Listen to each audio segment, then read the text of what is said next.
Everyone, yeah, welcome back. Good to see you again. You're looking well. Get a drink and get a seat up front. We're going to get started. Because, yes, there's a show. It's all been happening, and now you want to know. But before we can start, we must begin with hello. My name is Sean, your host and fellow.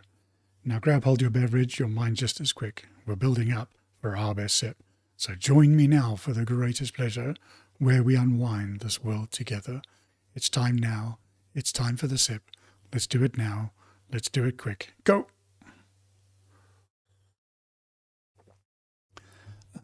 Yes, exactly what I needed. Well, I wonder if there is any science news. Oh, look!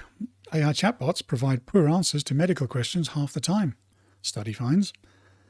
A study published in British medical journal Open suggests that half the answers provided by 5 publicly available artificial intelligence chatbots in response to medical-related questions are inaccurate and incomplete. Led by researchers from the University of California in LA, the study involves an audit of chatbots Gemini, DeepSeek, Meta AI, ChatGPT, and Grok. In February 2025, the team asked 10 questions of each chatbot in 5 different categories: cancer, vaccines, stem cells, nutrition, and athletic performance. Researchers also prompted chatbots to produce scientific references. They asked 10 open-ended and close-ended questions to resemble common information-seeking medical and health questions and information tropes found online in academic discussion. About half the responses were problematic. 30% of them considered somewhat problematic, and 20% deemed highly problematic. Chatbot performance was strongest in regards to questions about vaccines and cancer, and weakest on stem cells and athletic performance and nutrition. So hallucinations and incorrect answers are pretty much the hallmark of LLMs from the start, really. So everyone knows that they can possibly give you incorrect answers. So this seemed like another study where we could have just asked Scott. Meanwhile, over in Iran, quite a bit has happened, actually. The US initiated Project Freedom to open up the waterways and for international shipping. That was been met with a rise in attacks from the IRGC, though. There was a South Korean operated vessel called the HMM Namu, which is Panamanian flagged multi-purpose ship, that suffered an explosion and a fire in the engine room while anchored near Al Quwain in the UAE. That's in the Strait of Hormuz. It was about 8:40 local time on the May the 4th. All 24 crew members, including 6 South Koreans, were safe and no injuries reported. Or casualties, it says here. But US forces via CENTCOM used Apache and Seahawk helicopters to destroy about 6 or 7 Iranian small and fast boats that was threatening the commercial shipping and US Navy vessels in the Strait. Iran also launched ballistic missiles, cruise missiles, and drones towards the UAE. UAE air defences intercepted most of that, but reports are there's probably about 12 plus ballistic missiles plus some others. So not a single missile, not a single attack, but a coordinated set of attacks. There's also a drone strike that caused a fire at the Fujairah oil industry zone, which is a key petroleum hub. 3 Indian nationals were injured there, and Iran denies targeting the UAE or planning the strike. Oil prices have understandably jumped up more than 5% in volatile trading following the attacks, while experts caution that the 2 US-flagged vessels that made successful passage doesn't mean that the waterways are fully operational. Iranian Foreign Minister Abbas Araghchi stated that there was no military solution to the crisis, warning the US and the UAE that against being drawn into a quagmire as hostilities threaten global energy trade. President Donald Trump warned Iran would be blown off the face of the earth if it attacks any US vessel during the Project Freedom escort operation in the Strait of Hormuz. And the interesting thing is that you can see Trump specifically mentioned US vessels. The Crazy Years on X, also known as SRS Twist 1, posted an interesting clarification for that.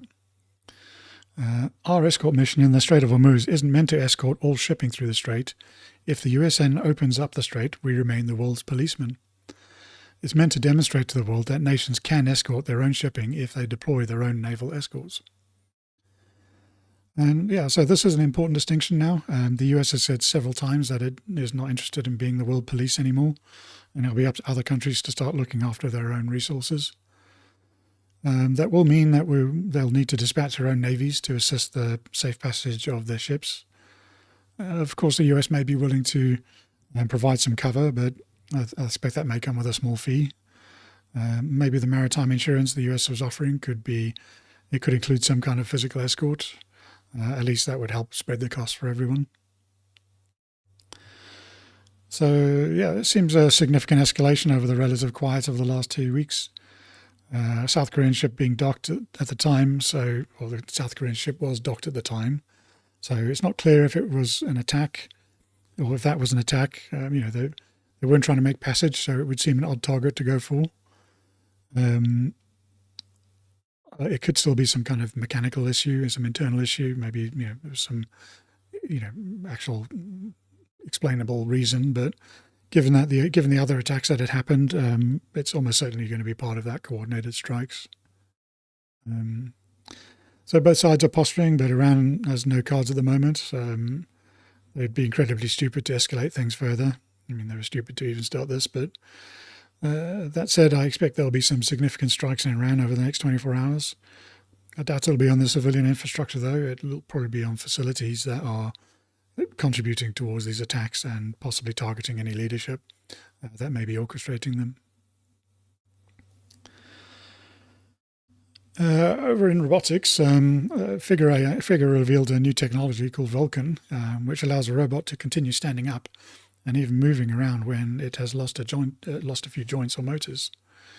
In this case, they can lose up to 3 and still continue to stay upright and move around. Having a robot stand up and balance itself is quite an incredibly difficult task.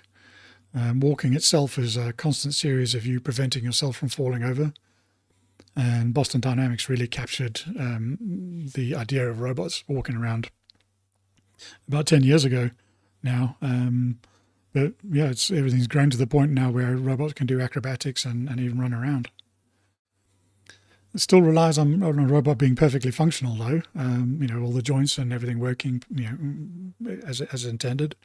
But this new Vulcan technology allows a robot to have a dodgy knee and still continue to stand and even walk around.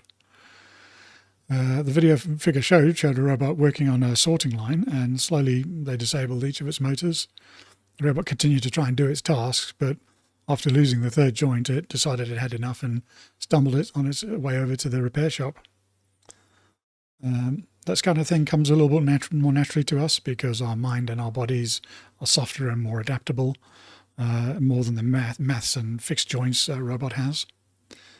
So robots are coming thick and fast, and I'd like to do some more segments on it. It is an area that will become increasingly commonplace for all of us pretty soon. So I think how quickly the smartphone became ubiquitous, and this is essentially what will happen with robots in the not too distant future. I think we will have our ChatGPT moment in robotics, probably towards the end of the year, but maybe a little bit into next. It won't be quite as widespread because not everyone will have immediate access to the hardware to jump on board, but we'll certainly start to see it becoming part of our everyday lives. It'll be fascinating to see them for some people, but for others it'll be life-saving.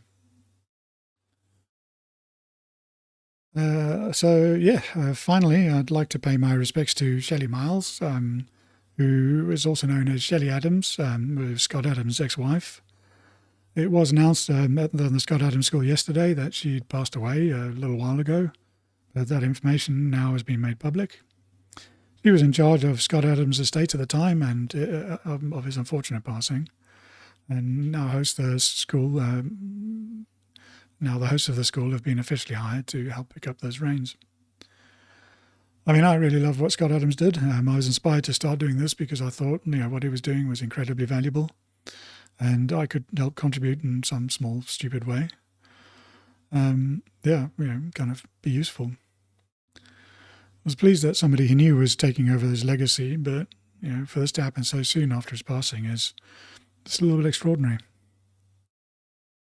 He was young and healthy, and taken on this monumental challenge and with ease and grace. It looked like it was a tough thing, but she was up for the challenge. All things been bugging me out a bit since I heard the news, without any other details. There's just a lot of questions still. It felt like Scott was stolen from us, and now again with Shelley. So the families understandably asked for privacy, and I send them all my love and heartfelt condolences to them. Losing a family member or losing one family member is tragic, but losing two is just unconscionable. So my thoughts for the day is to go and appreciate the good people in your life. There are many demons out there and a lot of bad people, but good people will help you try and steer clear of them.